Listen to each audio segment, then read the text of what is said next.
Good evening, friends. I'm sorry to have to welcome you to this invitational showing of Follow Me Boys in this way. I'd give anything to be there with you, but this seems to be one of those times I'm tied down here at the studio night and day. Of course, it's always this way when we're shooting a picture. Now, this is one we call a happy family musical. So let's get on with the business at hand, and that is Follow Me Boys. To us, this is a very special kind of motion picture, and one of which we're very proud. It has a fine cast, and oh yes, you're about to meet a 15-year-old boy for whom I predict a great acting future. His name is Kurt Russell. I hope you enjoy the show, and incidentally, have a handkerchief handy. If you're like me, you're not only going to laugh a lot, but you're going to shed a few happy tears. So thanks for coming, and again, I'm sorry I can't be there with you personally for this occasion.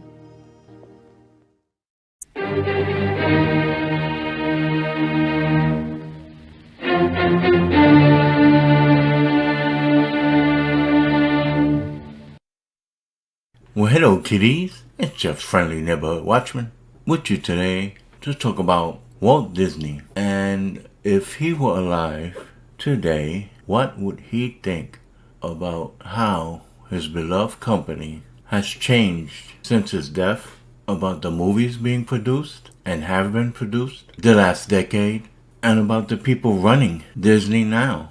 The Disney Company that existed when Walt was alive, that Disney's gone.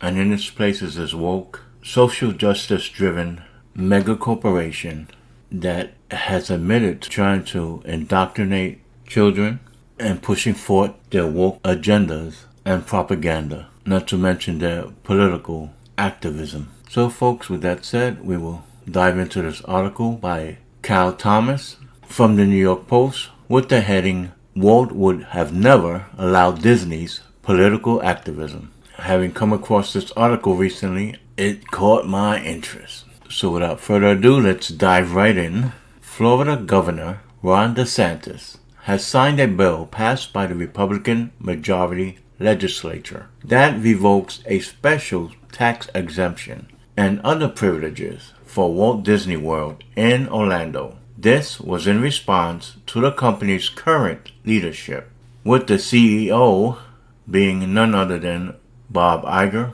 This was in response to the company's current leadership and some of its employees who have protested another bill signed by the governor that prohibits the teaching of gender issues in kindergarten through third grade. Activists and the media have mislabeled it the Don't Say Gay bill, though the word gay appears nowhere in the legislation. Oh yeah, I remember that. And the mainstream media, fake news, ran with that. Ran with the Don't Say Gay nonsense. And I ran a video regarding that leftist loony actor Ron Perlman right after it happened. That dude's a few cans short of a Bud Light six-pack. Good morning, Governor DeSantis. Ron here. Say gay.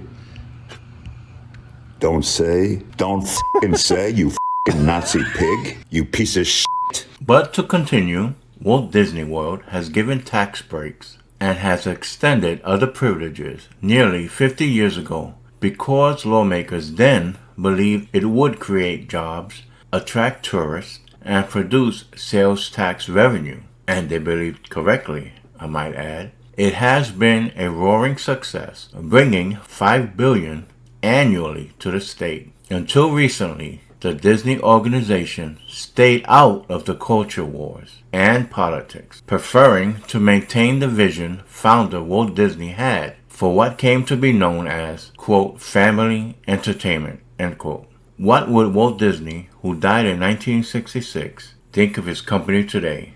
Well, he died a long time ago, before I was even born. In Neal Gabler's biography, Walt Disney, The Triumph of the American Imagination, we learned that while Walt was sometimes opinionated, especially when it came to his anti-communism beliefs, he wanted to keep Disneyland, Disney World, and his animated characters free of politics, preferring fantasy and storytelling. Gabler writes, Walt hadn't really been a conservative or Republican or much of anything else for the better part of his adult life. He had voted for Roosevelt in 1936, and though he had supported Republican Wendell Willkie in 1940, he declined a request from the Willkie campaign for an endorsement, writing, "A long time ago I found out that I knew nothing whatsoever about the game of politics, and since then I've preferred to keep silent about the entire matter, rather than see my name attached to any statement that was not my own." Gabler found a letter from someone who was lobbying Walt to make a film reel of flags with patriotic music. Walt responded, "I don't go in for billboard patriotism." Joe Grant, who Gabler says accompanied Walt on several wartime visits to Washington, said of him, "He was very apolitical. Believe me." That wasn't entirely true. Walt joined several conservatives, writes Gabler, including Ginger Rogers, George Murphy, who later became a Republican senator from California, and Robert Montgomery, in forming a Hollywood Republican committee to counteract the more liberal, progressive citizens of America. Can you imagine actors forming a conservative committee like that now? Or having the balls to?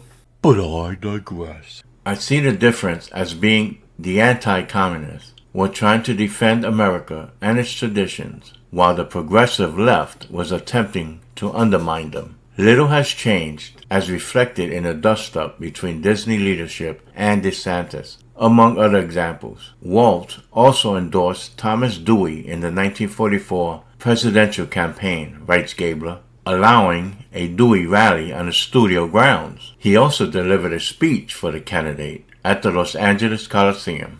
Despite these instances, and Walt's association with what Gabler called red baiters, he deliberately kept politics out of his films and theme parks. As Gabler writes, in effect, despite his republicanism, Walt Disney belonged to everyone. It is a pattern the current Disney leadership has not followed, and why it is now suffering what should have been predictable consequences. The Disney organization should follow the vision and example of its founder, and not engage in statements and actions that can only undermine his vision and the company's success. If it doesn't reverse course, it could lead to an irreparable tarnishing of the Disney brand.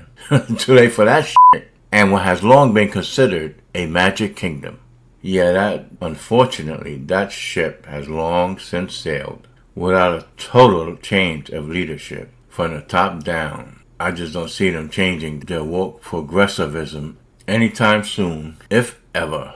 Well, folks, this is short and sweet. There are no comment sections in this article.